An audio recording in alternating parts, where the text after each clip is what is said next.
Hello friends, Chhatarpur Shantinagar colony गली number 1 में old Bijawar नाका या नंबर 1 स्कूल के पीछे चैनल का हेड ऑफिस है। Exam analysis expert YouTube channel और एप्लीकेशन भी है। तो ऑनलाइन तैयारी के लिए एप्लीकेशन से जुड़ सकते हैं। ऑफलाइन क्लासेस के लिए आप शांतिनगर कॉलोनी गली नंबर 1 आ सकते हैं।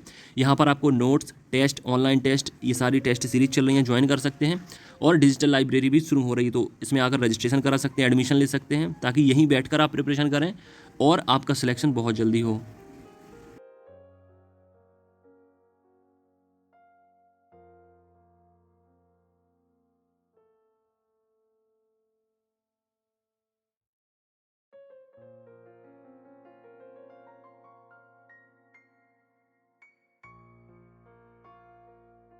थे दोस्तों, एक बार फिर आपके YouTube चैनल पर। और आज हम पढ़ेंगे फिजिक्स के अंतर्गत दूसरा चैप्टर और नाम होगा मोशन, गति। ठीक है, तो अभी तक हमने पढ़ा हुआ था पिछले चैप्टर में मेजरमेंट को पढ़ा था, अब पढ़ेंगे हम गति को। तो गति का जो चैप्टर है इसमें विभिन्न प्रकार की वेरियस टाइप्स ऑफ मोशन के बारे में पूछ लेते हैं। तो हमें ये देखना है कि आखिर पहले तो हमें ये समझना है कि गति है क्या, है ना।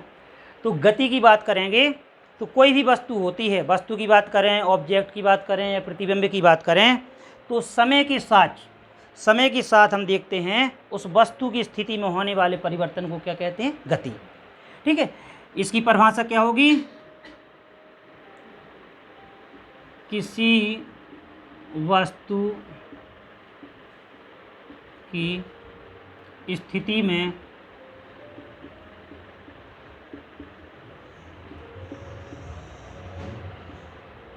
समय के साथ होने वाले परिवर्तन को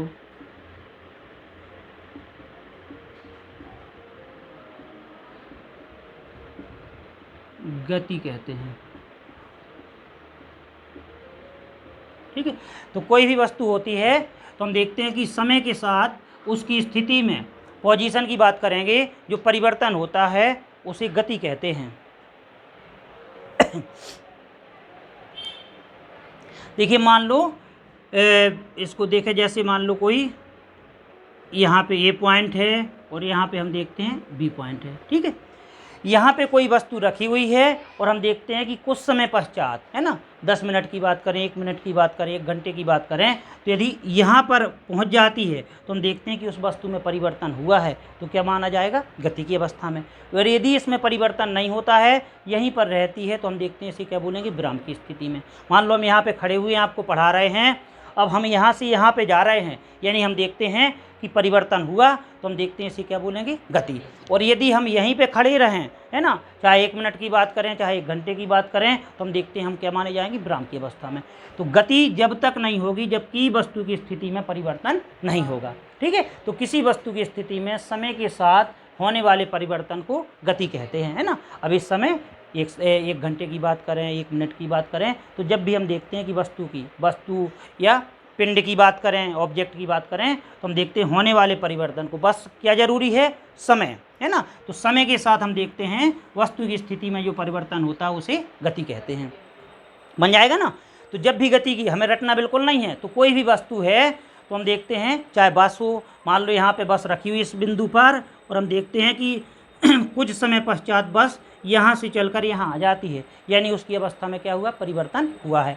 तो क्या कहेंगे, वस्तु में परिवर्तन हुआ है, यानी गति की अवस्था में हुई है। लेकिन यहीं पे वस्तु में ठहराव रहता है, तो हम देखते हैं कि वस्तु क्या मानी जाएगी, विराम की अवस्था में। ठीक है, तो किसी वस्तु की स्थिति में समय के साथ होने वाले परिवर्तन को क्या कहते हैं, गति। अब गति की बात करते हैं, तो गति को हम पढ़ेंगे। जो गति होती है, दैनिक जीवन में गति का क्या प्रयोग है, गति कितने प्रकार की होती हैं गतियां, तो इसी के आधार पर हम पढ़ेंगे। एक पढ़ेंगे हम सरल रेखीय गति,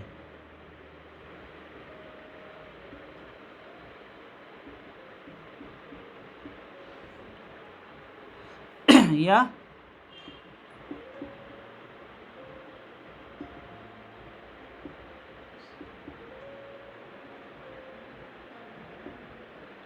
स्ट्रेट लाइन मोशन, सरल रेखीय गति, ये इसी को बोल देते हैं ऋजु रेखीय गति। तो समझना इस चीज को, यदि आए सरल रेखीय गति, एग्जाम्पल पूछते हैं इससे, तो जब कोई वस्तु एक सीधी रेखा में गति करती है ना, तो उसे उस वस्तु की गति को क्या बोलेंगे? सरल रेखीय गति। इसको क्या लिख सकते हैं? जब कोई वस्तु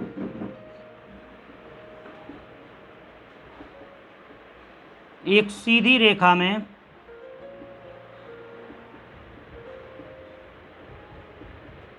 गति करती है तो इसे सरल रेखीय गति कहते हैं।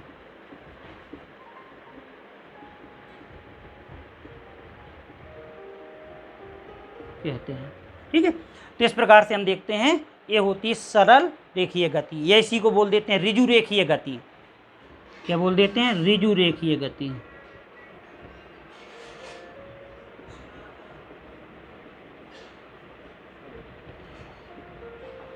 इसी को बोल देते हैं ऋजु रेखीय गति। क्या लिखा हमने? जब कोई वस्तु एक सीधी रेखा में गति करती है तो इसे सरल रेखीय गति कहते हैं। इस गति को ऋजु रेखीय गति भी बोल देते हैं। ठीक है। जैसे एग्जाम्पल की बात करें तो हम देखते हैं सीधी सड़क पर हम देखते हैं बस की गति, है ना, तो हम देखते हैं क्या हो जाएगी?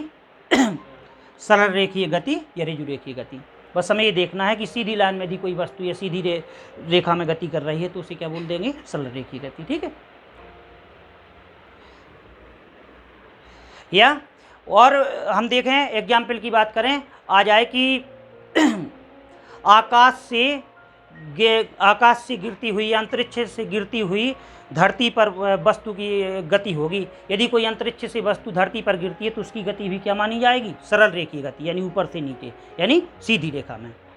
लेकिन यदि कहें कि आकाश में पतंग की गति या पक्षी की गति तो नहीं मानी जाएगी, ऊपर से नीचे गिरती हुई वस्तु की गति। तो गुरुत्व के अधीन जो वस्तु गिरती है वो हमेशा क्या होती है? सरल रेखीय गति। है समझ में? तो हम देखते हैं चाहे सीधी रेखा में वस्तु की गति की बात करें या हम देखते हैं कि गुरुत्व के अधीन वस्तु की गति, हम देखते हैं ऊपर से कोई वस्तु गिर रही है तो हम देखते हैं नीचे जो गिरती है तो वो भी क्या मानी जाएगी? स्ट्रेट लाइन में मोशन। ठीक है। अब एक होती है वृत्ताकार गति।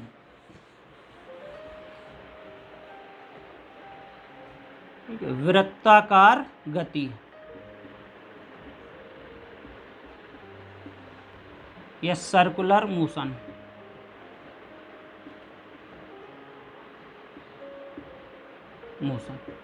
ठीक है। वृत्ताकार गति, ये इसी को बोल देते हैं वर्तुल गति या वृत्ताकार गति बोल देते हैं। ठीक है। इसी को बोल देते हैं वर्तुल गति भी।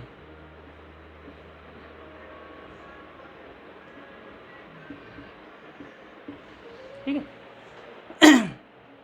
इसकी परिभाषा क्या हो जाएगी? जब कोई वस्तु, है ना, जब कोई वस्तु वृत्ताकार मार्ग पर चलती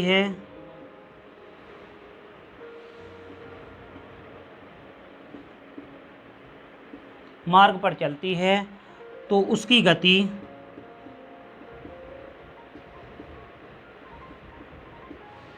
को वृत्ताकार गति कहते हैं।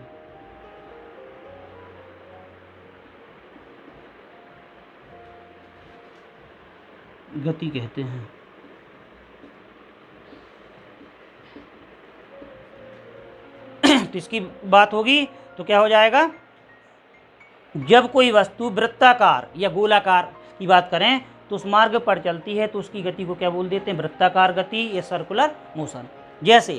जैसे बात करें कि ग्रह के चारों ओर उपग्रह की गति, यानी हम देखते हैं पृथ्वी के चारों ओर चंद्रमा की गति। एग्जाम्पल की बात करें तो हम देखते हैं पृथ्वी के चारों ओर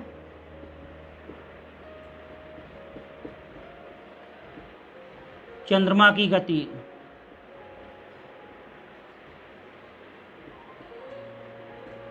ठीक है। या सूर्य के चारों ओर ग्रहों की गति।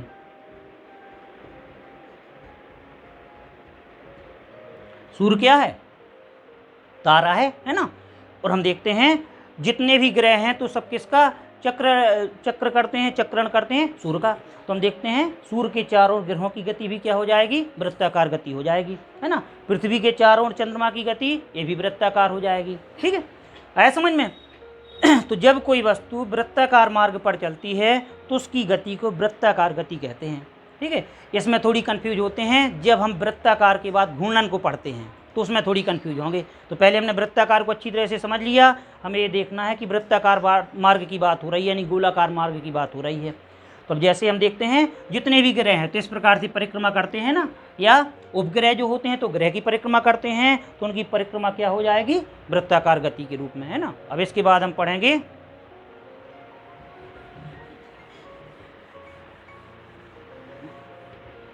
घूर्णन गति।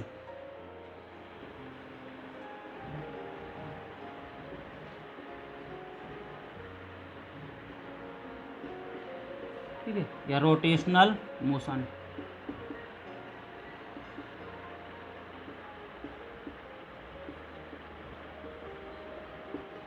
घूर्णन गति।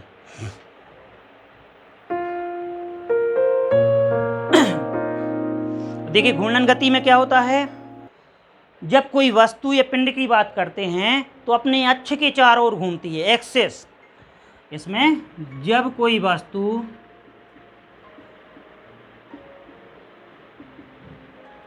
अपने अक्ष के चारों ओर घूमती है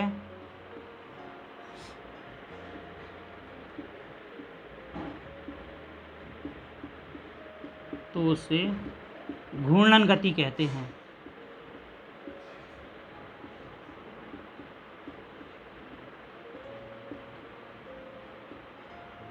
घूर्णन गति कहते हैं। तो यहां देखिए किसकी बात हो रही है, अक्ष की बात हो रही है, एक्सिस की बात हो रही है। अब हम देखें, जैसे बात करें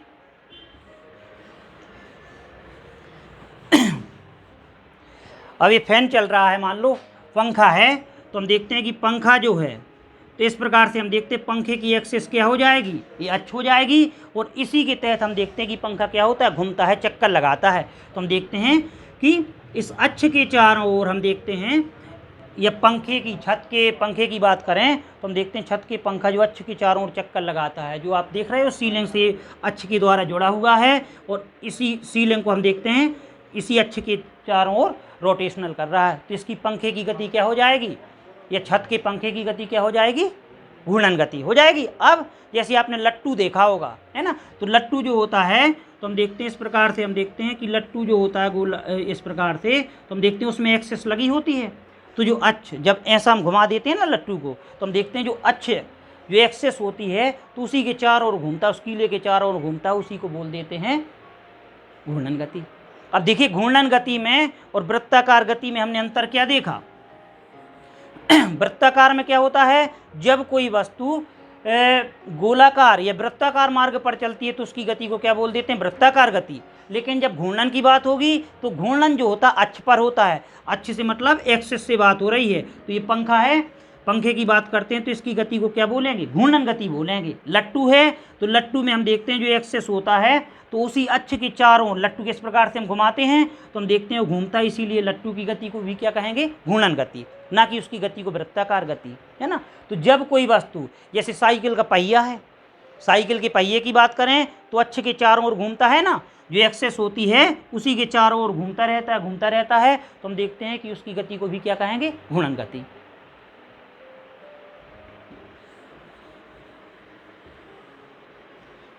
अब आ जाए जैसे आपका क्वेश्चन इसी प्रकार से कि लट्टू की गति कहलाती है वृत्ताकार गति, घूर्णन गति। तो लट्टू की गति को क्या पढ़ेंगे हम, घूर्णन गति, है ना। या पंखे की गति या पंखे की ब्लेड के चारों ओर पंखे की या पंखे की गति, तो इसको हम बोलेंगे घूर्णन गति। अब हम पढ़ते हैं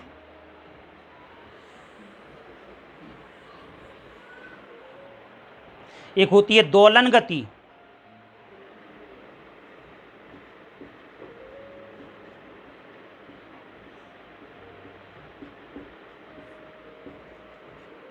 ठीक है, या वाइब्रेशनल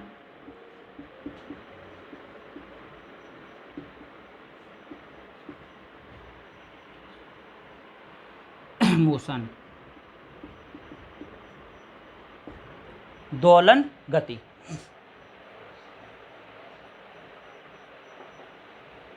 तो देखिए जब भी दोलन की बात करेंगे या इसी को बोल देते कंपन, है ना, कंपन गति या दोलन गति। तो देखिए दोलन की जब बात होती है तो जब कोई वस्तु अपनी माध्य स्थिति के, है ना, हम देखते हैं इर्द गिर्द गति करती है तो हम देखते हैं उसकी गति को बोलते हैं दोलन गति। जैसे आपने देखा होगा कि जो घड़ी का पेंडुलम होता है, तो घड़ी का पेंडुलम जो होता है, तो मान लो ये घड़ी है आपकी, इसमें हम देखते हैं जो घड़ी का पेंडुलम है, तो जितना इस तरफ जाएगा उतना इस तरफ आएगा, फिर इस तरफ जाएगा इस तरफ, यानी इस माध्य स्थिति के दोनों ओर घूमती है, तो उसे बोल देते हैं दोलन गति। झूले की गति देखें तो हम देखते हैं जैसे झूला है, तो झूला हम देखते हैं जितना इस तरफ जाएगा उतना इस तरफ आएगा, लेकिन किसकी ओर, इसकी जो माध्य स्थिति हो जाएगी हो जाएगी।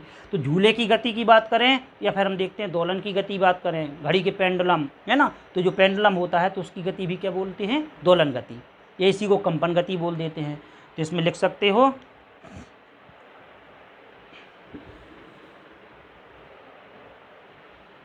जब कोई वस्तु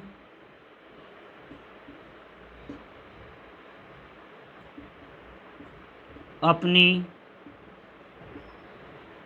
माध्य स्थिति के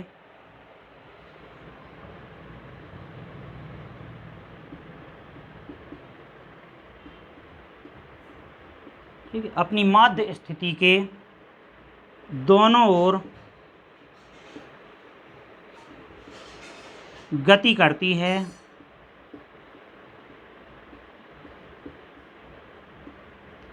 तो उसकी गति दोलनी गति कहलाती है, दोलन या दोलनी गति कहलाती है।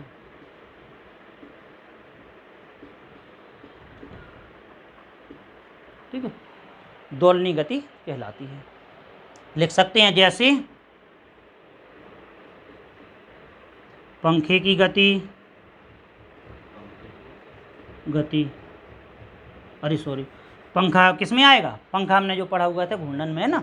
दोलन में क्या आएगा, हाँ, घड़ी के पेंडुलम की गति।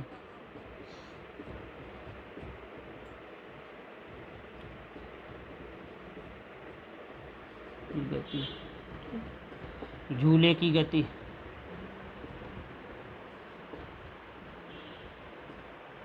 तो ये आ जाएगा आपका दोलनी गति।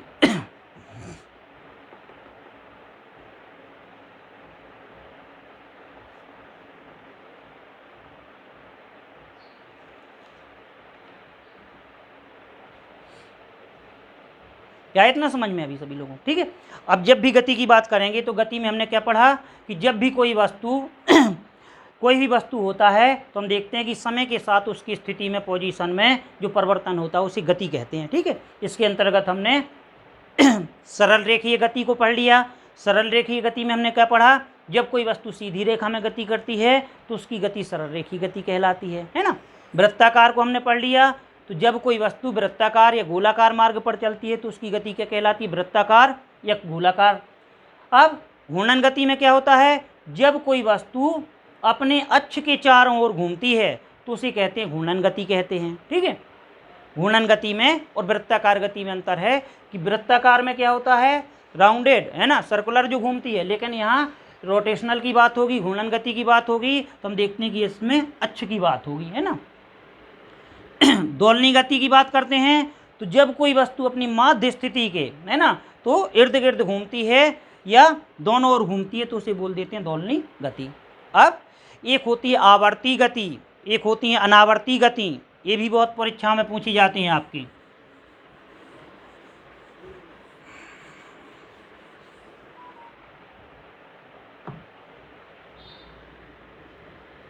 आवर्ती गति,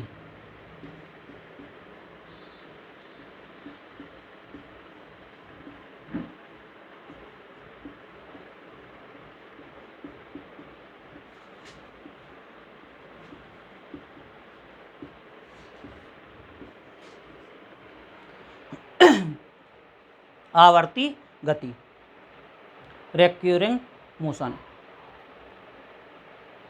अब देखिए आवर्ती गति की बात करेंगे तो आवर्ती गति में वे गतियां जो निश्चित समय के पश्चात पुनरावृत्ति करती हैं, है ना। ये हम देखते हैं वे गतियां जो निश्चित समय के पश्चात पुनरावृत्ति जिनमें होती है या करती हैं, वो सभी गतियां क्या कहलाती हैं? आवर्ती गति। जैसे कौन सी ऐसी गतियां हैं जो हम देखते हैं निश्चित समय के पश्चात पुनरावृत्ति करती हैं? जैसे हम देखें कि ग्रह का जितने भी ग्रह होते हैं सूर्य की परिक्रमा करते हैं और सभी का हम देखते हैं परिक्रमण काल निश्चित होता है। यानी हम देखते हैं सूर्य के चारों ओर ग्रहों की गति क्या हो जाएगी? आवर्ती गति हो जाएगी, नहीं हो जाएगी? अब हम बात करें ग्रह के चारों ओर उपग्रहों की गति, तो ये भी क्या हो जाएगी? आवर्ती हो जाएगी। घड़ी की सुइयों की गति, ये भी क्या हो जाएगी? आवर्ती गति। क्योंकि हमें पता है कि जब एक चक्कर पूरा लग जाएगा, जब हम देखते हैं कि 1 घंटा यानी मिनट की सुई के द्वारा एक चक्कर पूरा लगा लिया जाएगा, तो हम देखते हैं उसके द्वारा वह जितने बार पूरा चक्कर करेगी तो हम देखते हैं उतने बार बराबर समय लगेगा। यानी जो गतियां निश्चित समय अंतराल को दोहराती हैं, यानी जिन गतियों की निश्चित समय के बाद पुनरावृत्ति होती है, वो सभी क्या कहलाती हैं? आवर्ती गतियाँ। तो इसमें लिख सकते हैं आवर्ती गतियों में वे गतियाँ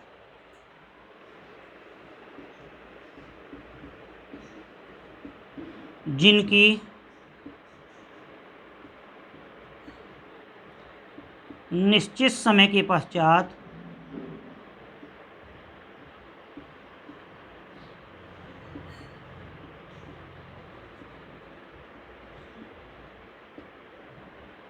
पुनरावृत्ति होती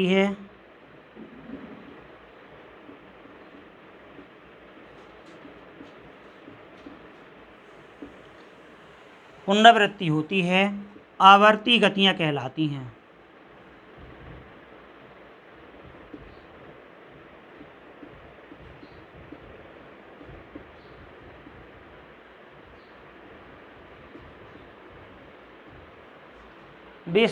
वे गतियां जिनकी निश्चित समय के पश्चात पुनरावृत्ति होती है, आवर्ती गतियां कहलाती हैं। ठीक है, लिख सकते हैं एग्जाम्पल, सूर्य के चारों ओर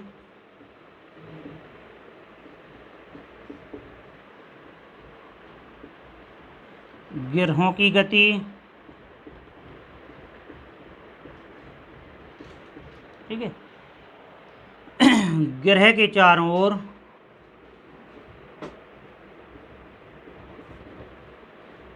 उपग्रह की गति,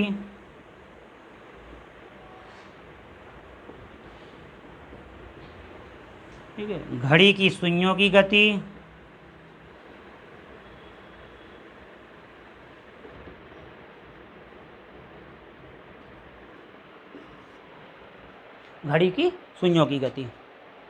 तो ये सब क्या हो जाएंगी? आवर्ती गतियाँ, है ना। तो जब हम देखते हैं कि कोई भी गति होती है या वस्तु होती है तो जिसकी निश्चित समय के पश्चात पुनरावृत्ति होती है अपनी गतियों को दोहराया जाता है, तो सभी क्या कहलाती हैं? आवर्ती गति। अब एक शब्द आता है अनावर्ती गति। अनावर्ती गति क्या हो जाएगा? इसका उल्टा हो जाएगा। वे सभी गतियाँ जो हम देखते हैं निश्चित समय के पश्चात जिनकी पुनरावृत्ति नहीं होती है, वो सभी क्या कहला जाती हैं? अनावर्ती गतियाँ कहला जाती हैं।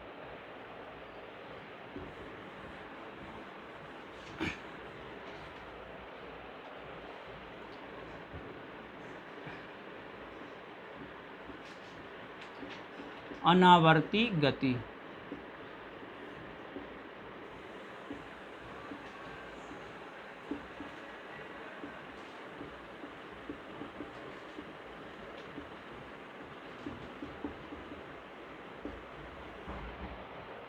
ठीक है, तो इसमें लिख लें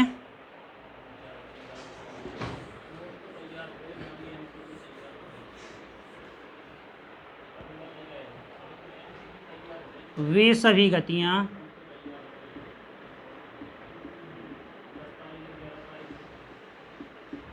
जिनकी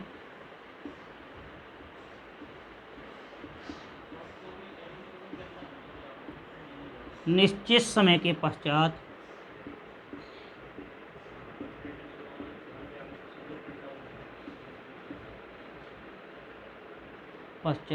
पुनरावृत्ति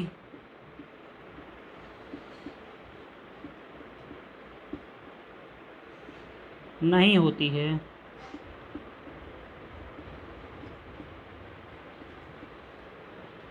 अनावर्ती गतियाँ कहलाती हैं।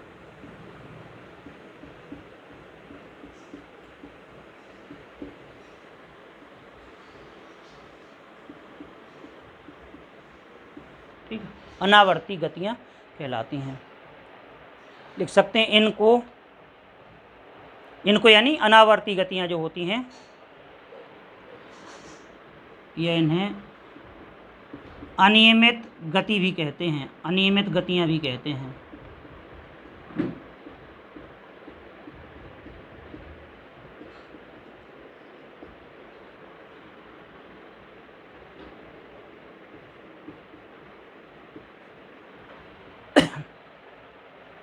अनियमित गतियाँ भी कहते हैं। ठीक है, लिख सकते हैं एग्जाम्पल, जैसे आकाश में पक्षी की गति, आकाश में पक्षी की गति, हाथ या पैरों के आगे पीछे करने की गति, हाथ या पैरों के आगे पीछे करने की गति। लिख सकते हैं आकाश में पतंग की गति, आकाश में पतंग की गति आदि।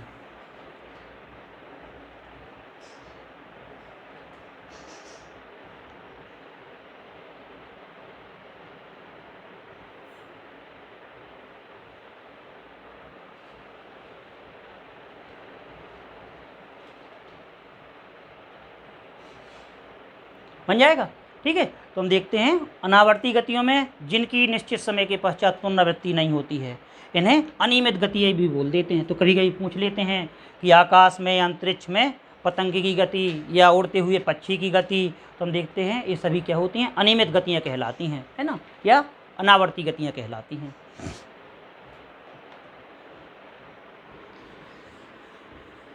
एक और पूछ लेते हैं,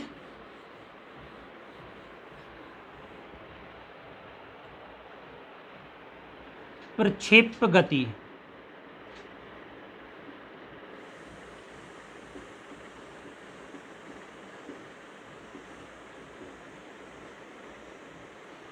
ये प्रोजेक्टाइल मोशन।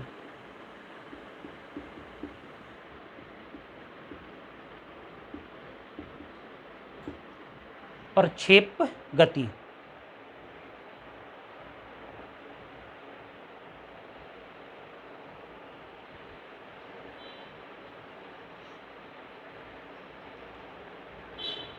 ठीक है, ये इसी को बोल देते हैं परवलयाकार गति, है ना, इसी को बोल देते हैं परवलयाकार गति।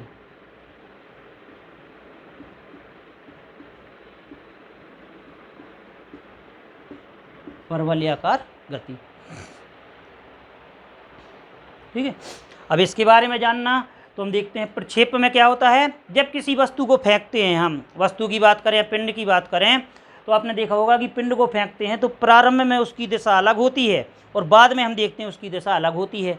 तो हम देखते हैं जैसे मान लो किसी गेंद को फेंकते हैं, वस्तु को फेंकते हैं, तो हम देखते हैं इस प्रकार से जो मार्ग बनाती जाती है इसको क्या बोल देते हैं, परवलयाकार गति या प्रक्षेप गति। जब किसी वस्तु को हम प्रारंभिक वेग से, जैसे हम गेंद को फेंकें, ठीक है, क्रिकेट के ग्राउंड में या हम देखते हैं फुटबॉल के ग्राउंड में फुटबॉल को फेंकें, तो आपने देखा होगा कि जब हम फेंकते हैं तो उसकी गति अलग होती है जब शुरुआत में फेंकते हैं, और इसके बाद हम देखते हैं उसकी रुकते रुकते गति में कई बार परिवर्तन होता है, उतार चढ़ाव आता है। तो ऐसी गतियाँ जिनमें हम देखते हैं परिवर्तन होता है या परवलय बनता है, परवलयाकार पथ बन जाता है, उनको बोलते हैं परवलयाकार गति या प्रक्षेप गति या प्रोजेक्टाइल मोशन। आ जाएगा ना। तो जब हम देखते हैं किसी गेंद को, जैसे आप क्रिकेट खेल रहे हो तो गेंद को फेंकोगे हाथ से, तो उसका प्रारंभिक वेग अलग होगा और हम देखते हैं अंतिम वेग अलग होगा। तो जैसे जैसे गेंद जब हम फेंकते हैं तो उसकी गति अलग होती है और वह अपने मार्ग जब तक वो स्थिर नहीं हो जाती है, जब तक उसका मार्ग कई बार बदलता है, तो इस प्रकार की गति को बोल देते हैं प्रक्षेप गति, है ना। गेंद फेंकते हैं, थ्रो फेंकते हैं तो शुरू में स्पीड होती है और धीरे धीरे हम देखते हैं कि रुकते रुकते स्पीड उसकी कई बार बदलती है, चेंज होती है, जिसको बोल देते हैं प्रक्षेप गति। तो इसमें लिख सकते हैं जब किसी वस्तु को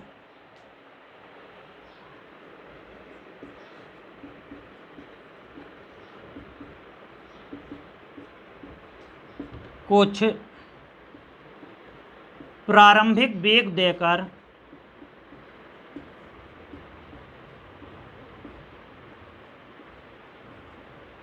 फेंका जाता है, ठीक है। जब किसी वस्तु को कुछ प्रारंभिक वेग देकर फेंका जाता है तो गुरुत्वीय बल के प्रभाव से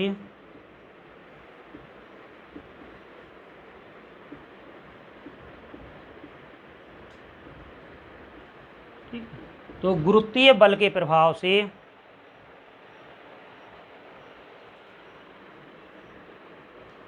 वह परवलयाकार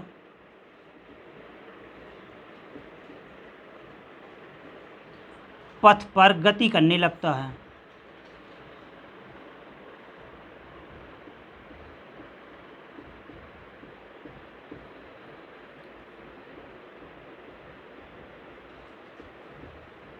जिसे प्रक्षेप गति कहते हैं।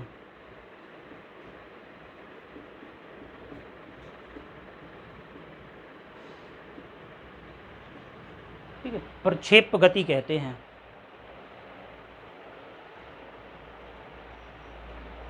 ठीक है, लिख सकते हैं जैसे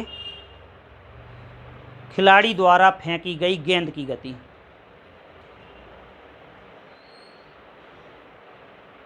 खिलाड़ी द्वारा फेंकी गई गेंद की गति। ठीक है, तो इस प्रकार से हम देखते हैं जो वलय रूपी इस प्रकार से जो संरचना बन जाती है उसे सब क्या बोलते हैं, परवलयाकार।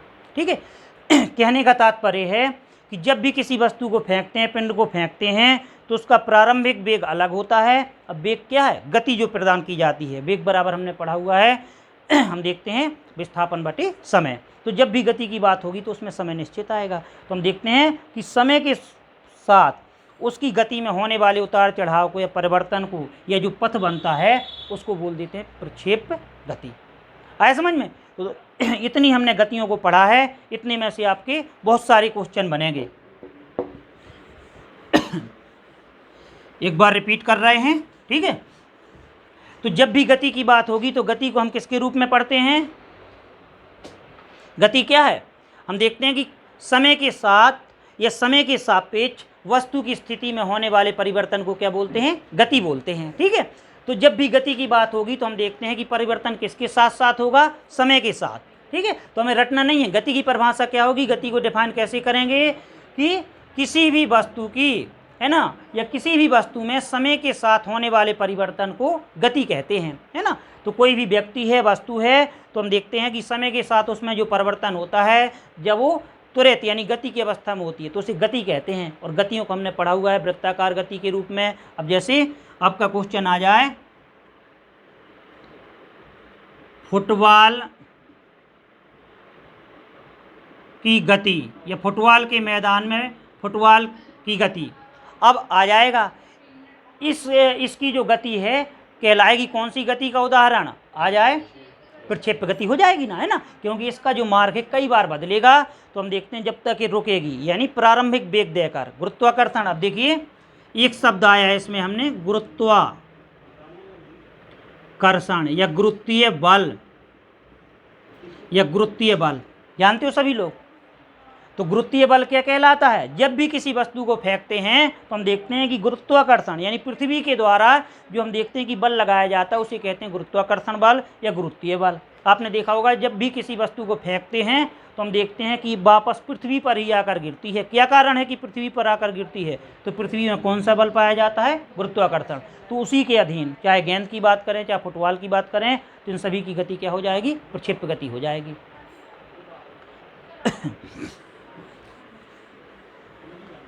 इसके बाद हम पढ़ेंगे गति के बाद पढ़ेंगे गति के नियम पढ़ेंगे, गति के समीकरण पढ़ेंगे। इनको थोड़ा देख लें, ठीक है। एक होते हैं गति के